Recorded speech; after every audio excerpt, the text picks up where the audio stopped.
Pay attention to what you're seeing in this footage. This was recorded on a body camera, a soldier's body camera. A man who had been doing routine anti-poaching patrols through the Valora River Basin for years and who, on this particular morning, pushed through the undergrowth at the edge of a jungle clearing and stopped dead. Look at what's in the frame. 4 figures standing at the water's edge in the rain, standing upright, still. Their skulls are elongated, not slightly, not ambiguously, dramatically, architecturally elongated, as if the top of each head has been stretched upward by some force or some design that has nothing to do with anything born on this planet. Their bodies are thin in a way that implies years, not weeks, of deprivation. Their skin carries the mottled, weathered quality of something that has been kept in conditions that were never meant for it. They are not moving. They are watching. Notice one specific thing. The tallest one, center frame, the one who stands slightly ahead of the others, turns its head slowly toward the camera. Not startled, not afraid. It looks directly into the lens with an expression that is, against every reasonable expectation, patient, like it has been waiting for exactly this. What you are about to hear is the story of how 4 beings from somewhere other than here ended up in a jungle containment facility for a decade, and the one man whose obsession put them there. You know that feeling when you read something so far outside the boundaries of normal that your brain just quietly refuses to process it? Like your mind presents the information and then immediately says, "No, let's file that under error and move on." That's the feeling that stayed with every investigator, every official, every scientist who touched this case, because this case doesn't have a category. It exists in a space where criminal law, international diplomacy, xenobiology, and something that resembles a hostage situation all collide simultaneously. There is no legal framework that was built for what Dr. Emil Strasser did. There was no protocol, there was no precedent. There was just a reinforced underground room in the middle of a Central African rainforest, 4 beings who should not have been there, and the encrypted journals of a dead man who spent the last decade of his life simultaneously conducting the most extraordinary scientific work in human history, and slowly, quietly, being consumed by guilt about what it had cost. Dr. Emil Strasser was 61 years old when he died alone in that facility in the summer of 2017, 2 years before anyone found what he had built. He was a German-born astrophysicist, a former faculty member at 3 different European universities, a man who had published widely respected work in signal propagation theory and had, somewhere in the mid-2000s, turned that expertise in a direction that his colleagues considered at best eccentric and at worst the beginning of a serious mental health crisis. He had been trying to talk to something, and in 2009, he succeeded. The problem was what he did next. To understand what Emil Strasser did, you have to understand who he was before any of it happened. Because the story that gets told about him in the aftermath, the story of a reckless scientist, a man who played God, who committed what international legal scholars would eventually describe as an act without legal classification, because nothing like it had ever occurred before. That story is technically accurate, but it's incomplete. It leaves out the 30 years of careful, serious, brilliant work that preceded the moment everything went wrong. Emil grew up in a small town outside Stuttgart, the son of a mechanical engineer and a schoolteacher. He was, by every account from people who knew him in his youth, a quiet child, not antisocial. He had friends, he played football, he was remembered by neighbors as polite and occasionally funny. But there was a quality to his attention that people noticed even then. When something captured his interest, he became absolutely absorbed. Not hyperactive, not frantic. Just completely, utterly focused, to the exclusion of everything else. His interest from the age of about 12 was space. Not in the casual, posture-on-the-wall way that most kids develop. In a deep, structural, almost philosophical way. He wasn't particularly moved by rockets or astronauts. What fascinated Emil was signal. Communication. The mathematics of how information travels across distance. He read everything he could find on radio astronomy. He wrote letters as a teenager to professors at universities asking questions about signal propagation that the professors apparently found, depending on the account, either charming or unsettling. He studied physics at the University of Stuttgart, moved to Cambridge for postgraduate work in astrophysics. His doctoral thesis was on anomalous signal patterns in low-frequency radio astronomy data, and it was good enough to attract the attention of several senior researchers in the field. He published his first peer-reviewed paper at 26. By his mid-30s, he was on faculty at the University of Vienna, teaching signal theory and quietly building what would become a decades-long private research project alongside his official academic work. The project was this. Emil believed that certain anomalies in electromagnetic signal data, anomalies that mainstream research attributed to known natural phenomena like pulsars, solar wind interference, or atmospheric distortion, were not entirely explained by those sources. He was careful about how he framed this publicly. He never used words like extraterrestrial in academic contexts. He used phrases like unclassified signal origin and statistically anomalous propagation signatures. His colleagues indulged it as a somewhat eccentric sideline to otherwise serious work. What they didn't know was how far Emil had gone with it in private. By 2004, working from a private observatory he'd built on a rural property outside Vienna using his own money, Emil had identified what he believed was a repeating, non-random signal pattern in the low-frequency radio spectrum, a pattern that appeared at irregular but mathematically calculable intervals and that he had been documenting for nearly 3 years. He wrote about it extensively in his private journals. He described the pattern as having characteristics inconsistent with any natural source he could identify, structured in ways that natural phenomena simply don't produce. He had a word for this in his journals, a word he underlined: intentional. In 2005, he published, in a relatively low-profile academic journal, a paper presenting his signal data and suggesting that a small percentage of the anomalies he'd documented warranted further investigation as potentially artificial in origin. The paper was noticed, it was debated, it was ultimately dismissed by the mainstream scientific community as an example of motivated reasoning, of a researcher finding patterns that confirmed a hypothesis he'd already committed to. The academic term for this is pareidolia, seeing faces in clouds. Strasser's colleagues were, by this point, beginning to quietly distance themselves from him. Emil resigned from the University of Vienna in 2006. He gave no public reason. His private journals from that period suggest that the resignation was not a breakdown, it was a decision. He had concluded that what he was working on could not be done within the constraints of institutional science. The funding structures, the peer review process, the professional reputation management required of academic life, all of it was incompatible with what he now believed he was on the verge of. He sold his apartment in Vienna, he liquidated a substantial portion of his savings, and he began building something. The something was an upgraded, vastly more powerful version of the private observatory, funded through his own resources and through a series of private donations from individuals whose identities investigators would later spend months trying to fully establish. Several were wealthy technology entrepreneurs. One was a former intelligence analyst. A few were anonymous. The facility Emil built, which he called in his journals the listening station, was located on private land in rural Austria, reinforced against electromagnetic interference, and equipped with signal processing technology that exceeded what most academic institutions had access to at the time. By 2008, Emil Strasser had done something remarkable. He had not just identified the signal, he had decoded enough of its structure to understand, at a basic mathematical level, what it was. It was navigational.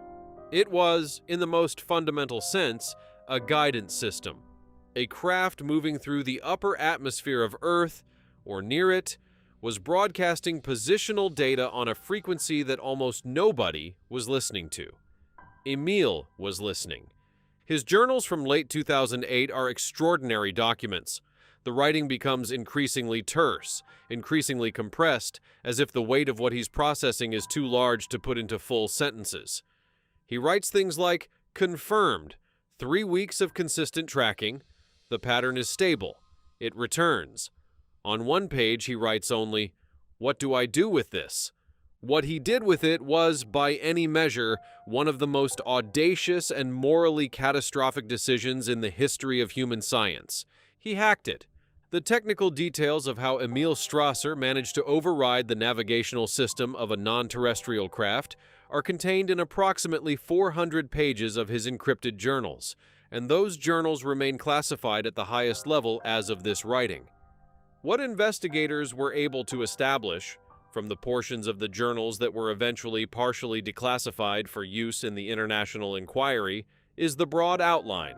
Emil had spent 2 years developing a method to not just receive the signal, but to transmit back on the same frequency in a way that would be processed by the craft's navigation system as a legitimate waypoint instruction. He had essentially created a signal that looked like a landing instruction from a known destination, and in March 2009, he had transmitted it. The craft had responded. It had altered course. It had descended. Emil had not chosen this alone. He had by this point assembled a small team, 6 individuals, identified in the journals by initials only, whose full identities remained the subject of ongoing investigation for years afterward. This team had been prepositioned in the equatorial region of Central Africa, in a location Emil had calculated as the most likely descent corridor based on his trajectory modeling.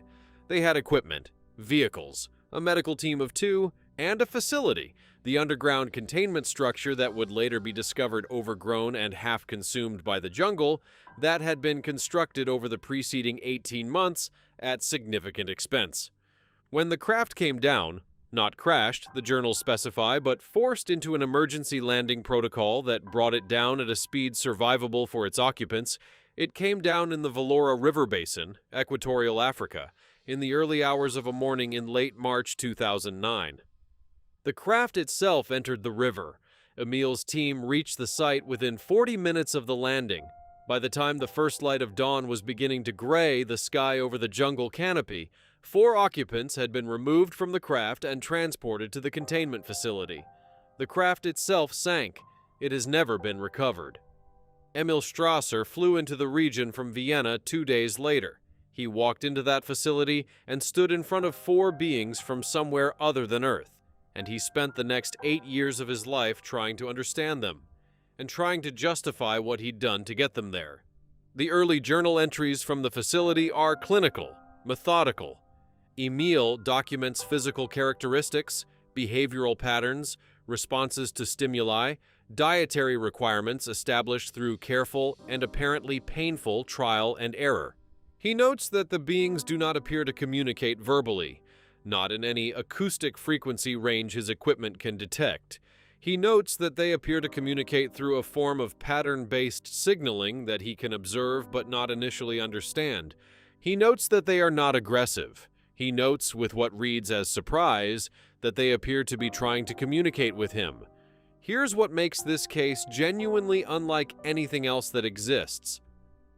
Emil Strasser spent the first 2 years of their captivity terrified of what he'd done, yes, but also electrified by it.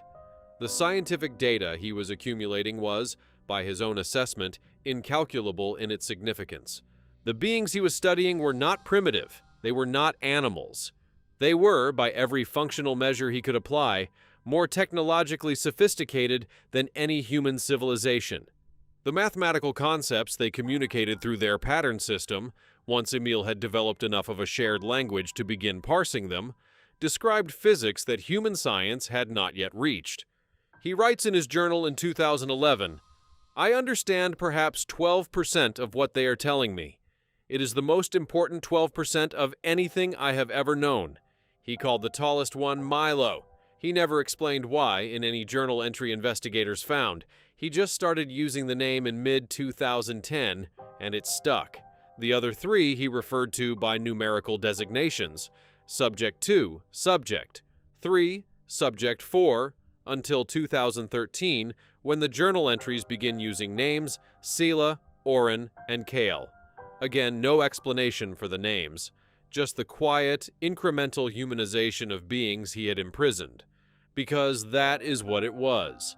Whatever the scientific grandeur of what was happening in that facility, Whatever the extraordinary nature of the communication being established, whatever the breathtaking significance of the data being exchanged, 4 beings were in a room they had not chosen to be in, because a man had forced them there. And Emil knew it. He had always known it. The question the journals wrestle with, across hundreds of entries spanning years, is not whether what he'd done was wrong. He knew it was wrong. The question he couldn't answer was whether the knowledge it produced could justify the wrong.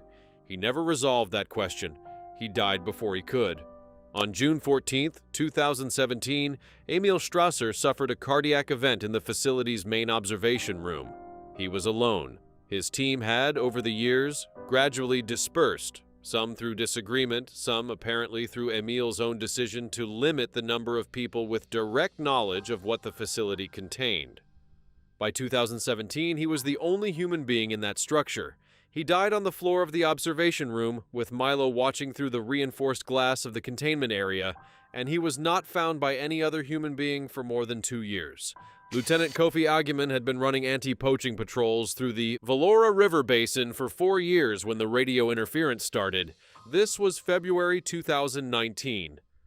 Something was disrupting communications across a radius of roughly 12 kilometers, centered on a section of deep jungle about 6 kilometers east of the nearest settlement, a village called Mbaro, population perhaps 300, accessible by a dirt road that washed out every rainy season and had to be cleared again from scratch.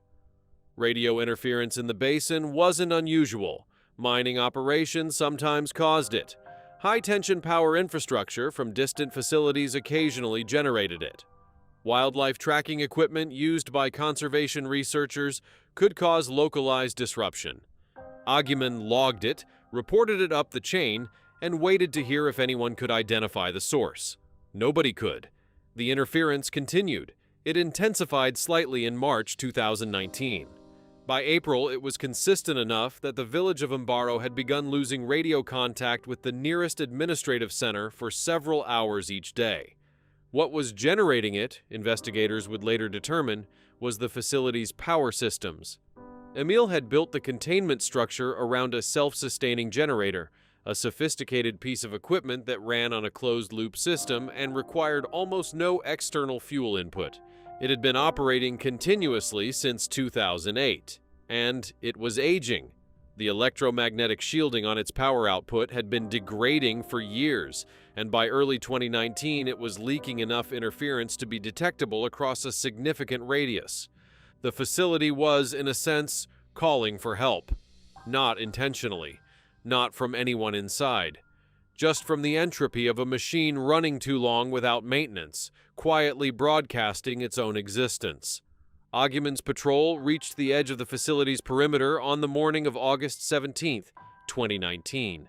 They had been following the interference signature for 2 days, using a directional RF detector that one of his officers had managed to source from an urban electronics market 300 kilometers away.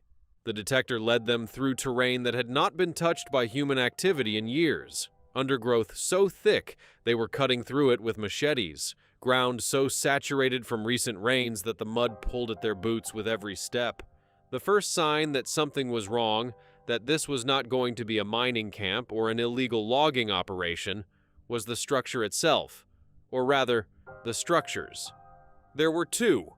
A low, reinforced concrete surface building almost entirely consumed by vegetation, visible only as an angular interruption in the organic shapes of the jungle, and, extending from it, a series of ventilation shafts that emerged from the ground at intervals like the periscopes of a submarine, their steel caps still sealed, still functional. Agyeman's unit circled the perimeter for 20 minutes before approaching. He later said that his instinct was to call for backup before entering. That's something about the atmosphere of the place, the silence, the completeness of the jungle's reclamation, the sense that whatever was here had been here for a very long time, made him want more people. He called it in. He was told backup was 6 hours out. He made the decision to proceed. The surface building's main entry had been locked with a biometric system that had, over the years of disuse, corroded to the point where it simply no longer functioned. The door opened when Agyeman's officer applied direct physical force, a crowbar, 3 solid blows to the frame, and the door swung inward with the groan of a thing that had been sealed for a long time. The smell hit them first, not death exactly. Not the sharp organic smell of decomposition that Ogumon knew from years of field work. Something else, old, stale. The smell of enclosed air that had been recycled by machinery for years without fresh input. The smell of a place that had been running long after anyone intended it to. They found Emil Strasser's remains in the surface building's control room, which had once been his living quarters as well as his workspace. He had been dead for approximately 2 years, based on the state of decomposition and the climate-controlled environment that had, in a macabre way, preserved him better than the open air would have. His journal was on the desk in front of the chair he'd been sitting in when he died. The last entry was dated June 13, 2017. It read, in full, in German, "Tomorrow I will begin the process of contacting the relevant authorities. I have written the coordinates. I should have done this years ago.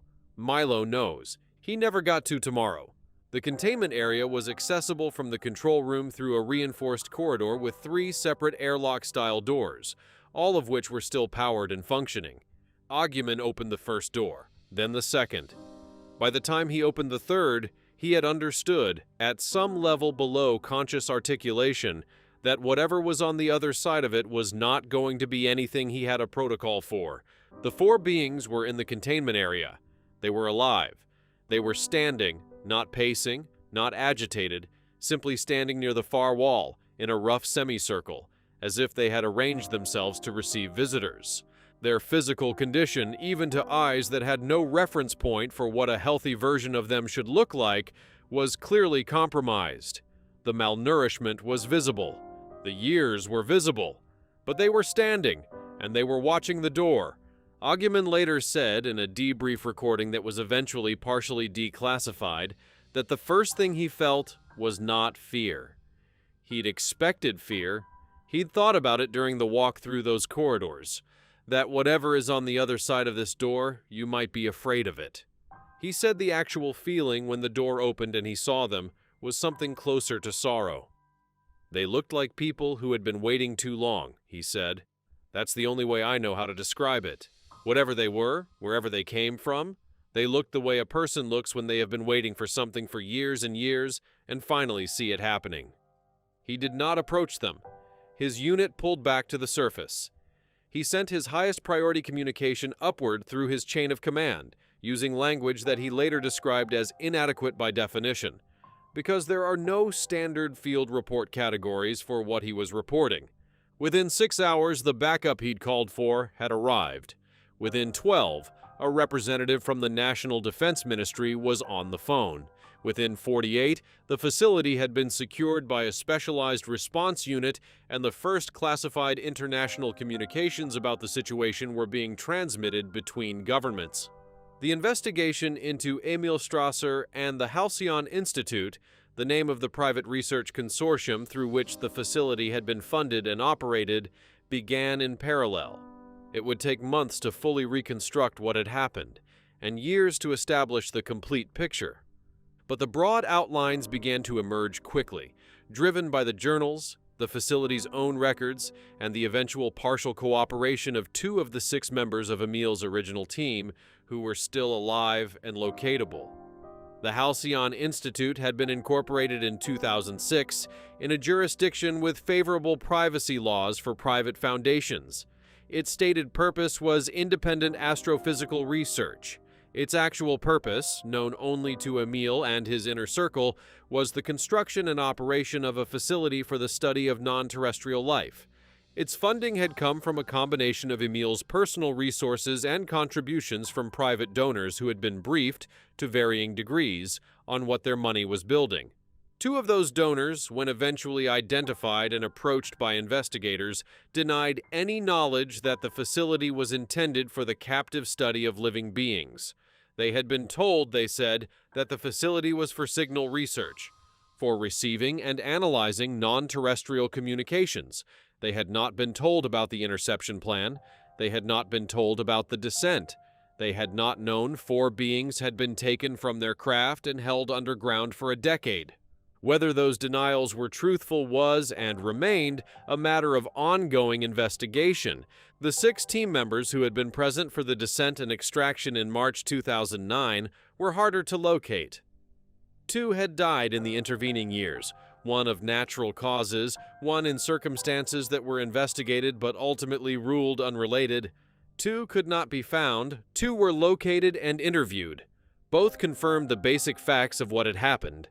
Both described Emil's leadership of the operation as methodical, calculated, and entirely deliberate.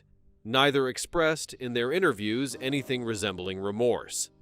One of them, a former private security contractor identified in reports only as Subject K, described the extraction as the most significant thing I have ever been part of, and appeared to mean it as a positive statement. Subject K was the person who had led the physical extraction from the craft. He described in his interview the moment the 4 beings had been removed from the vehicle. He said they had not resisted. He said they had been, apparently, incapacitated by the impact of the forced descent, not severely injured but disoriented, unresponsive in those first minutes. He said they had been transported to the facility in a modified medical vehicle and placed in the containment area while still in that disoriented state.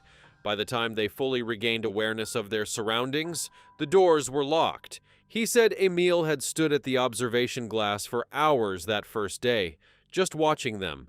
The international response to the discovery was, there is no other word for it, chaotic.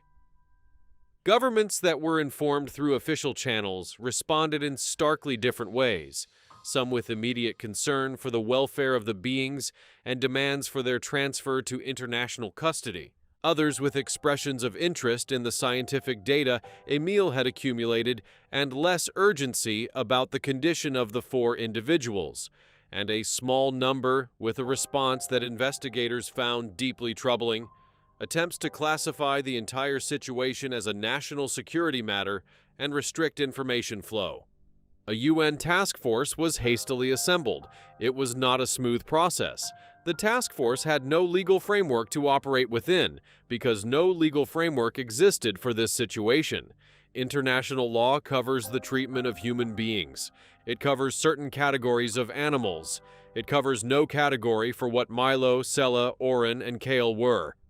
The legal scholars brought in to advise the task force spent considerable time in a state of controlled bewilderment, trying to construct a framework from first principles. What they agreed on, relatively quickly, was this. The 4 beings had been wrongfully deprived of their freedom. Whatever else was uncertain, that much was clear. They had not chosen to be in that facility. They had been placed there by force, held there for a decade, and subjected to study without consent. The moral clarity of that was unambiguous, even if the legal architecture to address it barely existed. The 4 were transferred to a neutral medical facility in Geneva, Switzerland, in early October 2019, approximately 7 weeks after their discovery. The transfer was a logistical challenge of a kind that nobody had ever navigated before. The specific environmental, atmospheric, and nutritional requirements of 4 beings whose biology was not terrestrial, established through Emil's journals and through the careful work of a small team of physicians who were given access to those journals under strict security protocols. It was not a perfect process, but it worked. They arrived in Geneva alive, stabilizing, and 3 weeks later, Milo changed everything again. The incident in Geneva happened on the morning of November 4, 2019. One of the care team members, a Swiss physician named Dr. Petra Halm, who had become the primary point of contact for the 4 beings in their new environment, was conducting a routine monitoring session in the medical bay when Milo approached a computer interface terminal that had been installed in the room for care team use. Nobody had told him it was there. Nobody had pointed it out. He had simply, apparently, been watching the care team interact with it over the preceding days and had developed sufficient understanding of the interface to operate it. Dr. Halm watched as Milo manipulated the touchscreen, slowly, carefully, with a precision that suggested either prior knowledge of similar technology or extraordinarily rapid learning, and navigated to a mapping application. He expanded the view, kept expanding.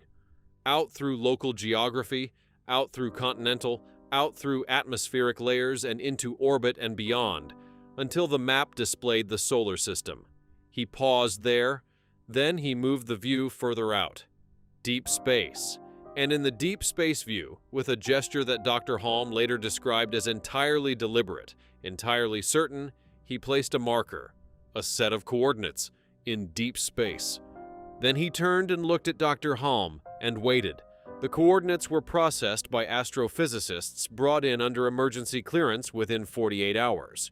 The location they indicated was in a region of space approximately 340 light-years from Earth, a region that, it emerged, was associated with a low-frequency radio signal anomaly that had been documented in existing astronomical records going back several decades.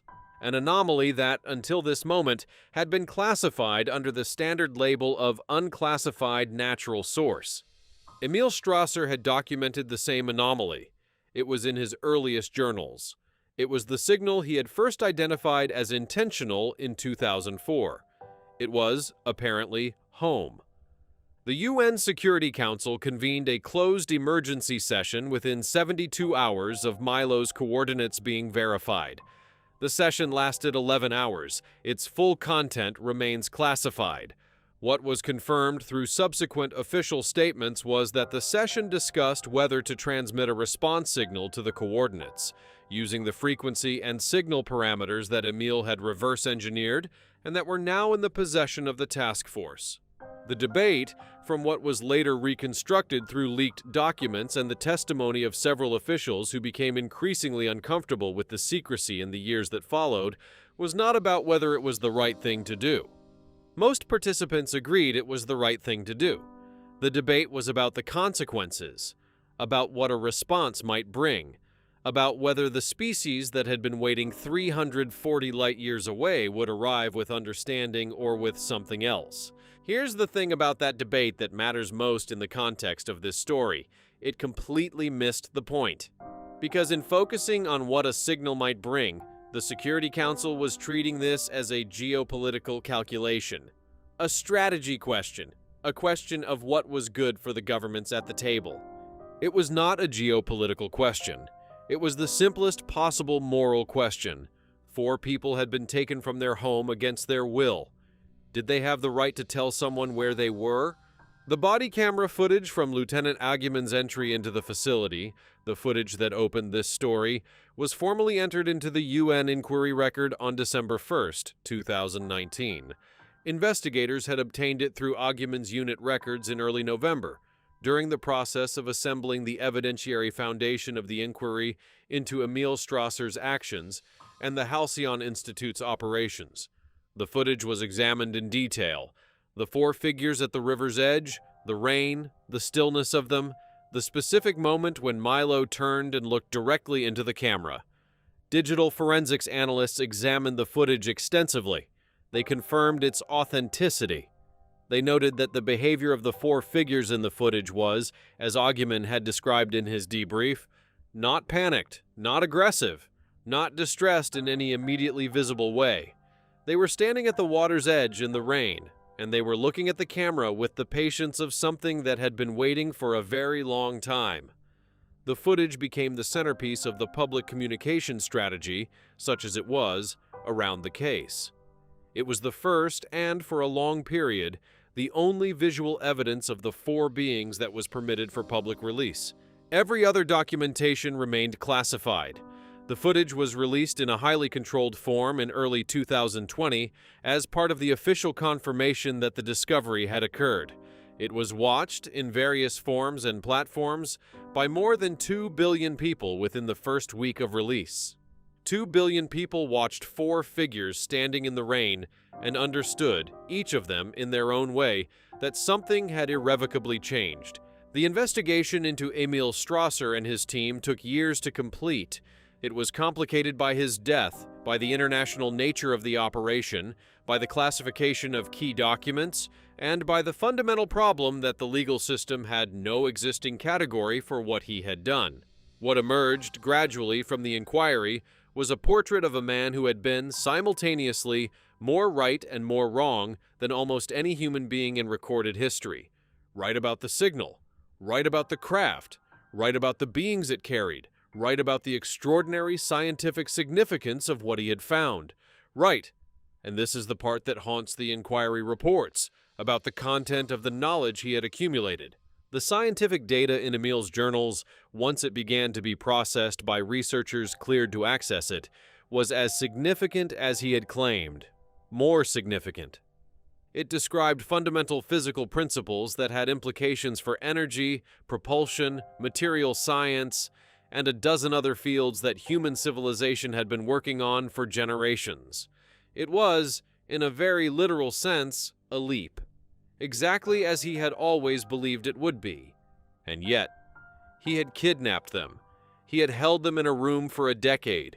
He had watched them through glass, studied them, communicated with them, developed what the journals described as something resembling genuine feeling for them, and had kept doing it anyway, for 8 years, because the knowledge was too valuable to stop gathering. Until guilt caught him, until guilt grew in him to the point where his final journal entry was a statement of intention to make it right. Emil Strasser had understood at the end exactly what he had done. He had understood that whatever the knowledge was worth, it had been bought at a price that could not be justified. He had just understood it too late. The international inquiry into the Halcyon Institute formally concluded its public phase in March 2022, nearly 3 years after the discovery at the Valora River Basin. Its findings were published in a document that ran to 640 pages, and that, despite being an official government-sanctioned report, read in places more like philosophy than law, because the questions it was trying to answer did not have established legal answers. The inquiry found that Emil Strasser had committed acts constituting unlawful imprisonment and deprivation of liberty under international law, applied by analogy to beings whose legal status could not be determined under existing frameworks, but whose demonstrable capacity for autonomous thought, communication, and suffering placed them unambiguously within the scope of any reasonable ethical framework. It found that the Halcyon Institute's operations had violated several international agreements governing scientific research and the treatment of sentient beings. It found that several of the individuals who had participated in or funded the operation bore degrees of culpability that the inquiry recommended be addressed through newly created legal mechanisms, since existing criminal law could not straightforwardly accommodate the circumstances. Because Emil was dead, he was never charged. Several members of his team faced legal proceedings in their respective jurisdictions. Subject K, the former security contractor who had led the physical extraction, was prosecuted in absentia in 2 countries and eventually located in Southeast Asia in 2023. He was extradited, tried, and convicted of charges that had to be created, in part, specifically for his case. He received a 15-year sentence. 2 of the private donors whose contributions had funded the facility were prosecuted for complicity in the operation. Both were convicted. Both received sentences that were considered by many legal observers to be lighter than the circumstances warranted, reflecting the genuine difficulty of prosecuting individuals for crimes that had not technically been codified at the time of their commission. Lieutenant Kofi Agyeman was recognized by his government and by the UN Task Force for his actions on August 17, 2019. He received commendations. He gave interviews in the period before the full classification apparatus descended on the case that became widely viewed and that were notable for the way he described what he had seen, not with sensationalism, not with fear, but with a steady, honest humanity that many observers found more affecting than anything else associated with the case. He said in one interview that circulated widely, "I did not know what to do. There is no training for this. But I knew they had been there too long. Whatever else was true, I knew that." The 4 beings, Milo, Sela, Oren, and Kale, the names Emil had given them and which stuck because nobody had better ones, remained in the Geneva facility until April 2021. Their condition had improved significantly in the first year of proper care. By the time of their departure from Geneva, they were, according to the medical team, as physically stable as the team could determine given the absence of baseline medical data for their species. Their departure from Geneva was not made public in real time. It was announced via a brief official UN statement 6 weeks after it occurred. The statement confirmed only that the 4 beings had been transferred to appropriate care arrangements consistent with the inquiry's recommendation for the restoration of their autonomy. It gave no further details. Whether those arrangements involved a return home, whether a signal was transmitted, whether a response came, whether the coordinates Milo had placed on Dr. Holm's computer screen in November 2019 were ever acted upon, remains, at the highest levels of government, classified. Emil Strasser was charged posthumously by the International Inquiry with unlawful imprisonment of sentient beings, reckless endangerment through unauthorized interception of non-terrestrial navigation systems, and conducting non-consensual scientific research on sentient individuals. The charges, in the absence of a living defendant, served as a formal record of wrongdoing rather than a path to sentencing. They were, the inquiry's chair noted at the closing session, the least the process could do, to put on record, clearly and permanently, that what had been done was wrong. In the years since the case became public, it has generated an enormous amount of discussion, legal, ethical, philosophical, scientific. The scientific data from Emil's journals has been the subject of ongoing debate, whether it should be used at all, given how it was obtained, whether the knowledge can be separated from the circumstances of its acquisition, whether refusing to use it is itself a kind of waste that the beings who generated it might not want. There are no clean answers to those questions. There probably never will be. What there is, and what nothing can take away, is the body camera footage. 4 figures in the rain, at the river's edge, in the jungle that had grown up around the walls of the place that had held them, alive, standing, patient in a way that makes you, if you watch it long enough, feel something you don't quite have a word for, something between grief and wonder. Milo, Sela, Oran, Kyle, they did not ask to be here. They did not choose the decade they lost, the years in that room, the study without consent, the confinement without explanation. They endured it. They communicated. They waited. And when the door finally opened, when a soldier with a crowbar and a RF detector and 4 years of anti-poaching experience pushed through the undergrowth and found them, they were still standing. That matters. Whatever else this story contains, the extraordinary science, the moral catastrophe, the legal chaos, the classified decisions that may or may not have been made in rooms that the public will never see into, what matters most is that they were found, that it didn't end in that room, that the door opened. We owe them more than we can calculate, and we know it.